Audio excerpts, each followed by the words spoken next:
Hello everybody, let's have a chat about meals and keeping your meals. So, I've mentioned before that many of my European clients would come on my trips, and typically they were the Hay or something like that, which is about 10 days without a fridge. And that's quite possible to do, as anybody who's done the sorts of things that I did when I was younger, which is long, several months long cycling trips, or several weeks long hiking trips. You can do it. So if you're the kind of person who's is quite okay with planning your meals around the kinds of things that you might typically carry in bicycle panniers or on your pack on your back, but do that in a car, well, that's perfectly fine. You can do that. So what sorts of things can you bring along to make a meal out of? Well, there's all kinds of things. Of course, there's the pre-packaged, freeze-dried kind of hiking meals. They are great. All you need is a bit of hot water. They are a little bit expensive, but compared to buying a fridge or whatever specifically for the trip, it's probably actually cheaper. You can also, make various things or buy them out of grains and seeds and so forth. So I'm talking about muesli bar type of arrangements, that sort of thing. They're really quite wholesome and quite good. Beef jerky is really good. You can make your own if you've got an oven or a dehydrator at home. Then of course there's the kinds of fruits and veggies that will keep for a while. So you can do potatoes. You wouldn't be the first whole culture to live on potatoes. Hello to many of my Irish clients. And there's lots and lots of ideas. In fact, the best thing you can do for that kind of situation is get on the internet and look up, food to take hiking, and you will find lots of ideas in there for that. Fresh fruit, of course, will keep for ages and ages. And I'm going to comment more about keeping fresh fruit when we get to, well, why don't I do it right now? Fresh fruit and vegetables will keep better in your car if you keep them in the shade. So either put them in a storage box somewhere, or you can put solar shades or some kind of shading on the inside of your windows. In days gone by, I've simply cut cardboard out. We used to travel on a budget, myself and my partner, and we couldn't afford to pay for this super special, shiny silver things. We'd just cut the cardboard to the right shape and tape it there. So you can keep the back of your car cool, or cooler than it would otherwise be, and keep the fruit and veg in the shade. Now, to make it keep longer again, you can individually wrap each item. So wrap an individual carrot, wrap an individual apple in paper. Now, newspaper's fine unless the product you're wrapping it in is kind of wet or sweaty. Then it will leave newsprint behind, which isn't great. But brown paper or the kind of tissue paper or whatever else, just wrap them individually. So for really long trips where you don't want to keep these things in the fridge, you can do that. In terms of bread, what we find is that the mass-produced modern bread just doesn't keep. It doesn't keep even 2 days, right? So you are far better off getting the kind of bread that does keep. My favourite bread to take on this kind of trip, if I want to take bread, is what's called mountain bread. So it's those flat breads that are in a sealed packet. They've got a Ziploc at the top. Buy a bunch of those.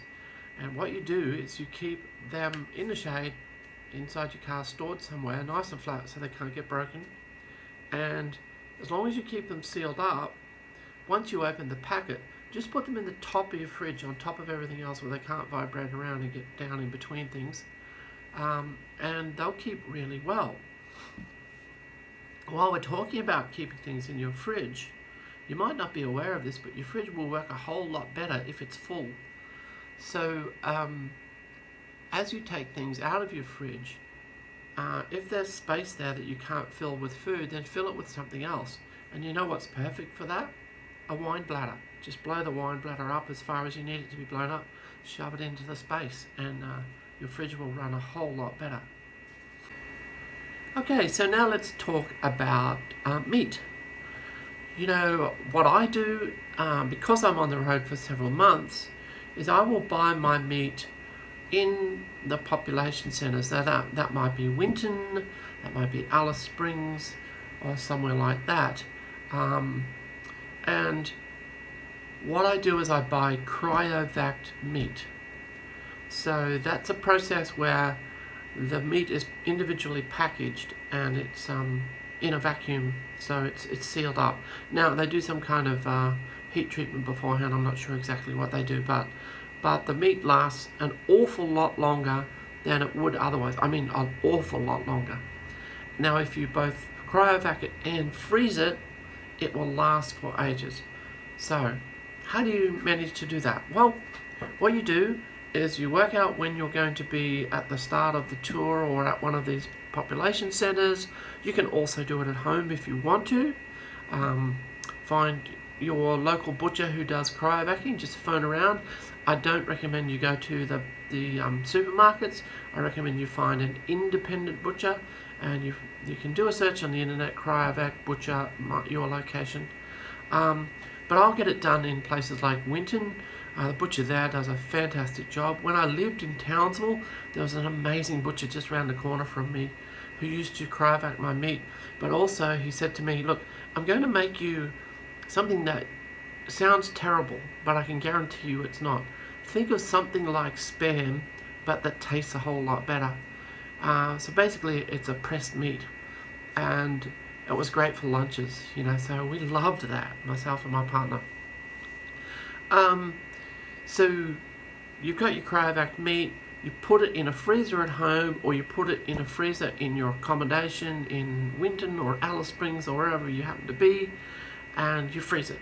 Then you put it in your freezer. If you can't put it in a freezer at home or in your accommodation, then just put it straight into your freezer, or run your fridge at freezer levels with nothing else in it. And this is why I like to have a 2-compartment fridge. And you know what, if you don't yet have a fridge, I thoroughly recommend you consider getting a fridge that is 2 compartments, 2 separate thermostats, fridge and freezer. I had a look recently, the 75-litre Kings, and I can't vouch for the quality or anything like that, is available online for less than $600. The fridge that I used to have is $2,000. Excuse me. So, have a look around for those fridges and see what you can find. Ooh, having a little sneezy attack. Okay, so now, we've talked about fridges, we've talked about getting your cryovac meat. So, let's say you want to get your cryovac meat in Alice Springs, for instance. Lots of people do. I can't remember the butcher's name now. It's Milner or Miller or something like that. Let me look it up. But there are a number of independent butchers, and the one that people swear by, and I've seen the meat from this guy. I don't usually get mine there, but I have seen the meat from this guy, and it's absolutely fabulous. I think it's Milner. Yes, Milner Meats on the corner of Milner Road and Gasson Street in Alice Springs. Look them up, phone them before you arrive in Alice Springs. You know, phone them 4 or 5 days before, ideally, and you know, just say, I would like you to prepare some cryovac meats for me. I'm doing Simpson Desert trip, leaving Alice Springs, arriving in Birdsville. I'd like meat for 2 persons, whatever the number is, for the 8 days of the trip, plus, let's say, 4 days to get home. And they'll arrange that for you. and you arrive in Alice Springs, you go to Milner Meat, and you pick them up and stick them in your freezer, and away you go. So I thoroughly recommend doing that, getting the cryovac meat. So one of the other things that you might consider is if you're coming from far away to somewhere like Alice Springs, which is a common starting point for many of our trips. The Simpson Desert, the Kimberley, the Kenning starts not very far away from Alice Springs at Earl Dunder, because we do the Gun Barrel Highway as well. So Alice Springs is a common place for us to jump off. If you are driving from the eastern states or even Perth, that's a long trip, right? So you're going to need food for that trip. Now, some people will stay in motel style accommodation and buy their food along the way, and that's perfectly fine. You can definitely do that. Others will take my recommendation and do what we used to do, which is to prepare some frozen meals at home. I'll prepare some meals at home and freeze them and put them in your fridge for what I call the transit stages, the stages from home to the start of the trip, or from the end of the trip to home. And what you do with those is you prepare them in portions, so either one person or two person portions, and you double bag them. So you get good quality Ziploc bags, and you put a portion in the bag, zip it up, get another Ziploc bag, put the opening around the other way, so one opening at the top, one opening at the bottom, so to speak, and zip that up, and then make sure you put that in your freezer at home, get it nice and frozen, and then when you're ready to depart, pull them out. So how do you manage this while you're on the road? Well, in the morning, before you leave, you'll determine what you're going to eat for the night. You'll take your frozen meat or frozen pre-prepared meal out in the morning, and you can put it outside the fridge altogether and monitor its progress throughout various times of the day, or you can put it in the fridge and hope that it thaws out enough. Now that kind of works for me very well. Of course, you can thaw it out on a very slow heat as well. So that's what I tend to do, and it works really well. Now, I was talking before about bread, and I said the mountain bread is really good. We like to make pizzas with it, and we've made just the rarest kind of pizzas, of thinly sliced potato and thinly sliced onion. Makes an amazing pizza on mountain bread, and you can cook it in a big camp oven, or you can, somewhere like Batten Hill, you can cook it in a kind of an oven. So that's a good idea. While we were talking again about bread, I tend not to even use mountain bread some of the time. For my lunches, I will use premium biscuits. Now, buy a bunch of those premium biscuits, put them in a container that they won't get broken in, and you can have one or two of those with any kind of topping you like. I just go for the standard tomato and cheese. Sometimes preserved capsicum, or dried tomato or something like that. You can also do tuna and various other things. Just about any topping is possible with those premium biscuits, and they are a great substitute for bread.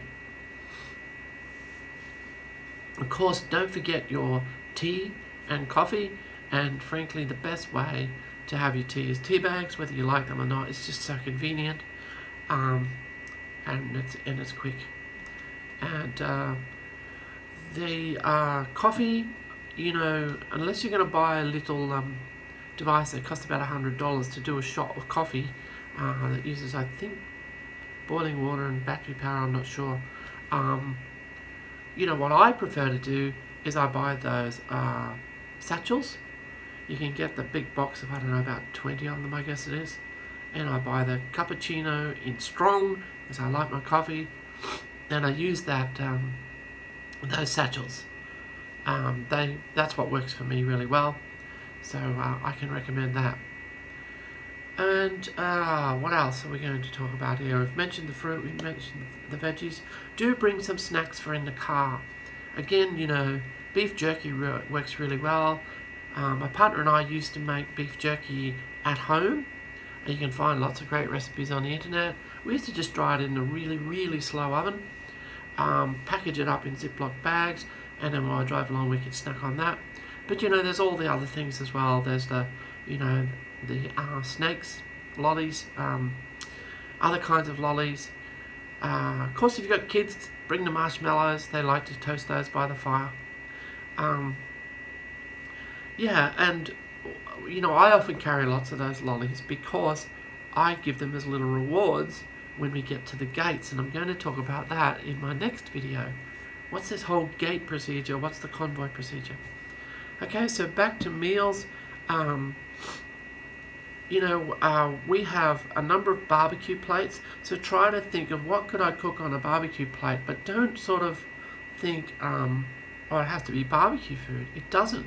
You know, you can put a saucepan on top of the barbecue plate. The only thing I ask you is, don't then go and put the saucepan down on the ground, will you? And put it back on the plate and put sand on the plate for everybody. So, you know, you can do that. And of course you can put saucepans directly onto really small kind of layer of coals. And don't forget, both Misty and I have a bunch of camp ovens that are yours to use. So you can use the camp ovens, and if you don't know what you're doing, we do, so we can help you. So there's lots of things that you can create, and if you prepare them, freeze dry them, you can have all kinds of amazing things. You know, any kind of curry you can imagine, any kind of pasta you can imagine, osso buco, all kinds of things. In fact, get on the internet. There's a site called, I don't know, 46 meals you can freeze for later or something like that. Have a look at that. Really good ideas. If you run out of ideas, feel free to give me a call. So that's really it about meals. I think if there's anything I've missed and you think I should cover off, do get back to me and let me know. Of course, all the tin things are perfectly fine. You know, tinned vegetables are actually really, really nutritious. They've kept the nutrition quite high. Tinned fish like tuna and salmon and the like is great as well. So don't discount those things. You know, pasta is fabulous, and you know, I actually like my pasta penne or something like that. And you know, if you haven't tried this, it might sound awful, but give it a try. I promise you, it's amazing. And I know that the people in some places in Italy will have something like this, although they wouldn't use dried pasta out of a packet.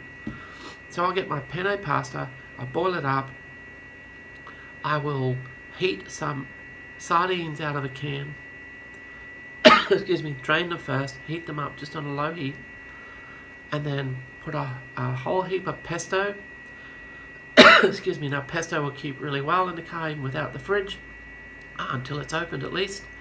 Put a whole heap of basil pesto into the pasta, then put the sardines in and kind of break them into little bits and pieces. Amazing. Don't knock it till you try it. So, you know, if you think you'd like that, give it a try at home. Get a bunch of cans of sardines, they'll keep forever and ever. Dried pasta keeps forever and ever.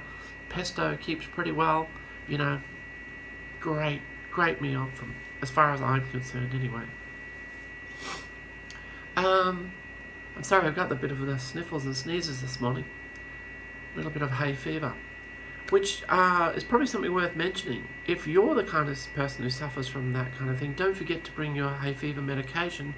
And what I find really useful is those saline sprays.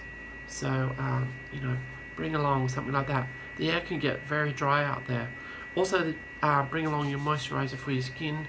I've had situations where when I've been out there for months, my skin gets so dry that it's actually painful. So bring your, you know, your moisturizer. Perhaps not your best quality stuff. You know, Vaseline Intensive Care or something like that will just do for that kind of a trip. I've mentioned before in previous videos the toilet kit. You will need to carry your own little kit for situations where you might need to go while you're in convoy. and you will need to burn the paper. So please dig a hole, burn and bury. So when I talk about the convoy procedures, I'm going to talk about, well, how do you manage to go to the toilet in the middle of a convoy? We will talk about that when we get to the convoy procedures. Hope this has been helpful. If there are any questions about meals, preparing meals, and where you can get cryovac meat from and all that kind of thing, any kind of meal ideas at all, don't hesitate to contact me. That's what we're here for, and we'll help you out. So come and join us on one of our tours in 2022. We've got the Simpson Desert, the Hay River, and we've got a women's only tour of the Central Red Centre, if you like, overnight in the Simpson Desert, and a visit to Uluru Kata Tjuta. Bye.